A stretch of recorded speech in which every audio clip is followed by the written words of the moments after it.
بسم اللہ الرحمن الرحیم۔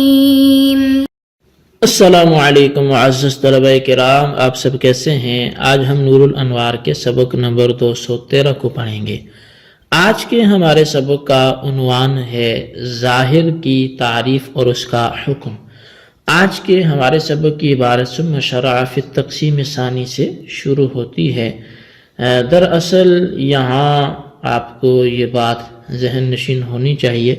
کہ الحمدللہ جو تقسیم اول تھی اس کے تحت چاروں قسموں یعنی خاص، عام، مشترک، مؤول کو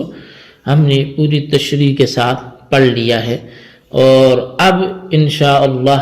آج سے ہم قسم ثانی، تقسیم ثانی کے تحت مذکورہ جو اقسام ہیں ان کا بیان شروع کرتے ہیں۔ تو چنانچہ قسم ثانی جو ہے، جو تقسیم ثانی ہے، اس کی اندر سب سے پہلی بحث ہماری ظاہر، نص، مفسر، محکم وغیرہ کی شروع ہوتی ہے۔ تو آئیے آج کے سبق کی ہم عبارت میں دو چیزوں کو پڑھیں گے، ایک ظاہر کی تعریف پڑھیں گے، دوسرا اس کا حکم پڑھیں گے۔ تو مصنف علیہ رحمہ لکھتے ہیں ثم شرع فی التقسیم الثانی، پھر ماتن تقسیم ثانی میں شروع ہو گئے۔ فقال، تو فرمایا، وَأَمَّا الظَّاهِرُ فَإِسْمٌ لِكَلَامٍ ظَهَرَ الْمُرَادُ بِهِ لِلسَّامِعِ بِصِيغَتِهِ، اور بہرحال ظاہر تو پس یہ نام ہے اس کلام کا کہ جس کی مراد سامع پر نفس صیغہ سے ہی ظاہر ہو جائے۔ ای لا يحتاج الى الطلب والتأمل، یعنی کہ جس میں سامع طلب اور تأمل کا محتاج نہ ہو، کما فی مقابلاتها، جیسا کہ اس کے متقابلات میں وہ طلب اور تأمل کا محتاج ہوتا ہے۔ ولا یزاد علی الصیغۃ شیء آخر من السوق ونحوه کما فی النصف، اور یہاں پر صیغے پر کسی اور چیز کا اضافہ نہیں کیا جائے گا،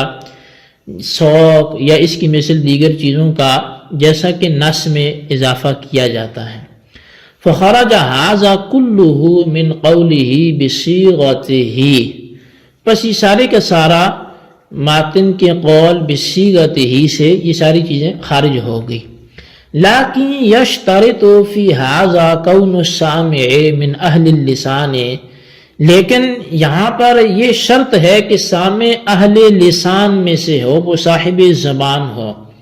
وفی ازدیاد لفظ الکلام اشارۃ الی ان ھذا التقسیم مما یتعلق بالکلام کالرابع کما ان الاول والثالث یتعلق بالکلمات، اور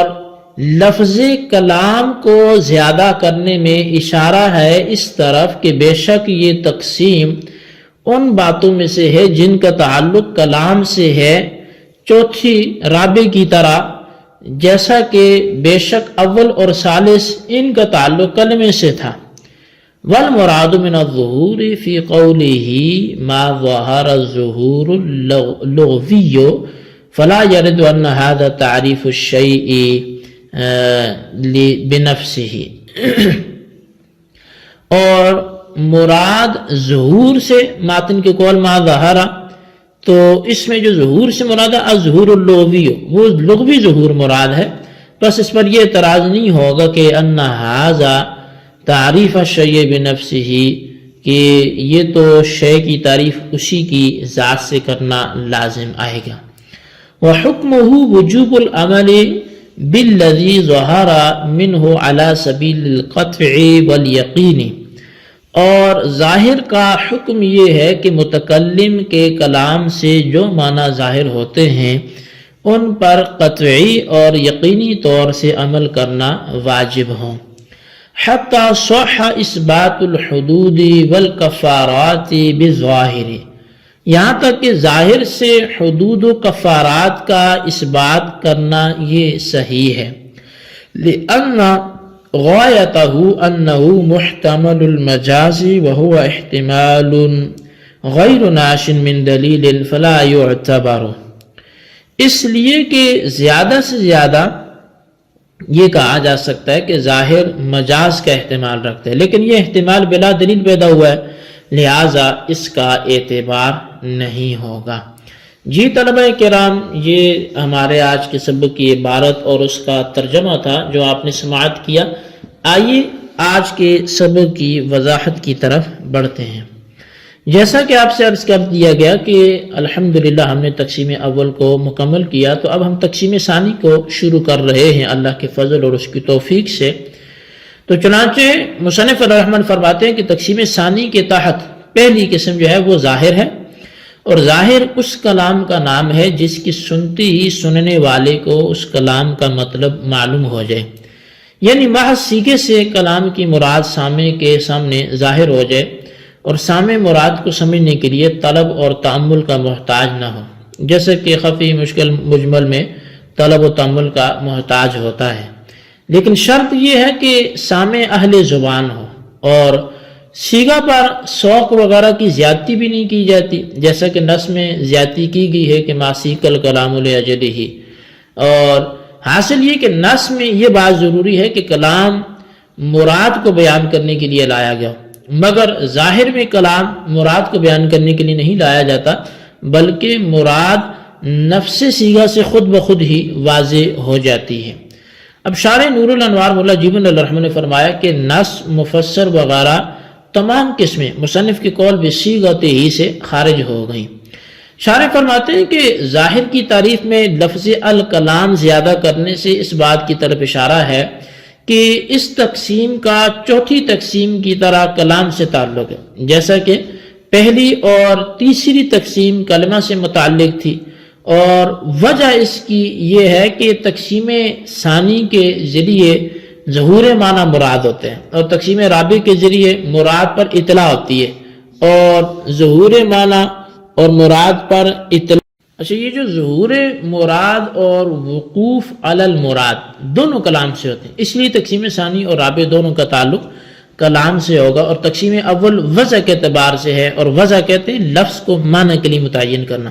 اور تعیین معنی یہ مفرد ہے، اور تیسری تقسیم لفظ کے استعمال کے اعتبار سے، اور لفظ کا استعمال بھی معنی مفرد ہے۔ بس ان دونوں تقسیموں میں معنی مفرد ملحوظ ہیں، اور معنی مفرد کلمہ کے ہوتے ہیں نہ کہ کلام کے، لہذا تقسیم اول اور ثالث دونوں کا تعلق کلمہ سے ہوگا نہ کہ کلام سے۔ والمراد من الظہور فی قولہ سے ایک سوال کا جواب دیا جا رہا ہے، اور وہ سوال یہ ہے کہ ظاہر کی تعریف میں ظہور کے لفظ کا ذکر کرنا تعریف الشیء بنفسہ ہی ہے، یعنی جو معرف ہے وہی معرف بھی ہے، حالانکہ تعریف الشیء بنفسہ ناجائز اور باطل ہے، اور تعریف الشیء بنفسہ باطل اس لیے ہے کہ اس سے دور لازم آتا ہے، اور دور باطل ہوتا ہے، لہذا تعریف الشیء بنفسہ بھی باطل ہے۔ اور تعریف الشیء بنفسہ یہاں پر جو کی جا رہی ہے، تو اس سے دور اس لیے لازم آتا ہے کہ دور کہتے ہیں توقف الشیء علی نفسہ، یعنی کہ شے کا اپنی ذات پر موقوف ہونا،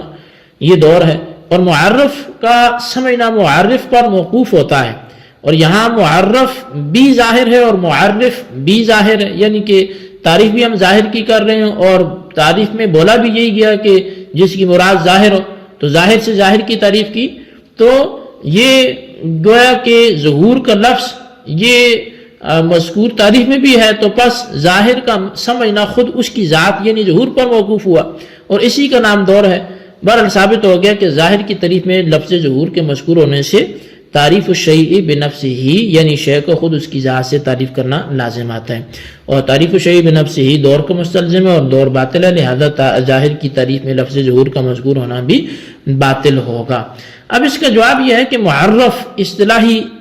یہ ظاہر ہے، اور معرف جو ظہور ہے اس سے لغوی ظہور مراد ہے،